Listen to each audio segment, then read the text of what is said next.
Doctor പറഞ്ഞു കുട്ടിയുടെ ജീവൻ തിരിച്ചു കിട്ടണമെങ്കിൽ എത്രയും പെട്ടെന്ന് ഓപ്പറേഷൻ നടത്തണമെന്ന്. അപ്പോൾ ഇവനൊരു ഫിനാൻസ് കമ്പനിയിലാണ് ജോലി. അവനവൻ്റെ ബോസിനോട് എന്നിട്ട് കാര്യം പറഞ്ഞു. ബോസ് പറഞ്ഞു, കിട്ടാനുള്ള ആളുകളുടെ പൈസ തന്നെ കണക്കായി കിടക്കുന്നത്, ഇതന്നെ മര്യാദ കിട്ടിയിട്ടില്ല, നീ ഒന്ന് പോയി തരുമെന്ന് വെച്ചിട്ട് അവനോട് ചൂടായി. അപ്പോൾ അതിൻ്റെ തലേ ദിവസം അവൻ കുറച്ച് പൈസ പിരിച്ചുകൊണ്ടേ കൊടുത്തിട്ടുണ്ട്. എന്നിട്ടും അയാൾ ഇങ്ങനെ പറയുന്ന കേട്ടപ്പോൾ അവന് ദേഷ്യം കൂടി. അങ്ങനെ ആ ബോസ് വൈകുന്നേരം വീട്ടിലെത്തിയിട്ട് ഭാര്യയോട് പറഞ്ഞു, എടി സ്റ്റാഫിൻ്റെ കുട്ടിക്ക് സുഖമല്ല, ഓപ്പറേഷൻ വേണമെന്നൊക്കെ പറയുന്നത്, ഞാനാണ് ഇന്നലെ പിരിച്ചു കിട്ടിയ പൈസ വീണ്ടും പലിശക്ക് കൊടുക്കുകയും ചെയ്തു, ഇനി എന്താ ചെയ്യേണ്ടതെന്ന് അറിയാൻ ഇങ്ങനെ നിൽക്കുകയാണ്.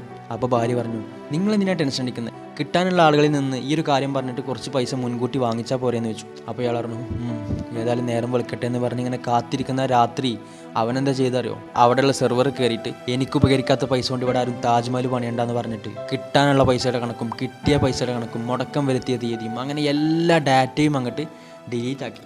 പിന്നെ ആ കമ്പനി തന്നെ പൂട്ടേണ്ടി വന്നു എന്ന് മാത്രമല്ല, ഓപ്പറേഷൻ നടത്താൻ കഴിയാതെ അവൻ്റെ കുഞ്ഞ് മരണപ്പെടുകയും ചെയ്തു. ഈഗോയുടെ പുറത്ത് എടുത്തു ചാടി ചെയ്യുന്നതിൻ്റെ മുന്നേ കാത്തിരിക്കാമായിരുന്നേ. മുകളിൽ ഒരു സർവശക്തൻ വഴിയൊരുക്കുന്നുണ്ട് എന്ന വിശ്വാസത്തിൽ കാത്തിരിക്കാമായിരുന്നേ.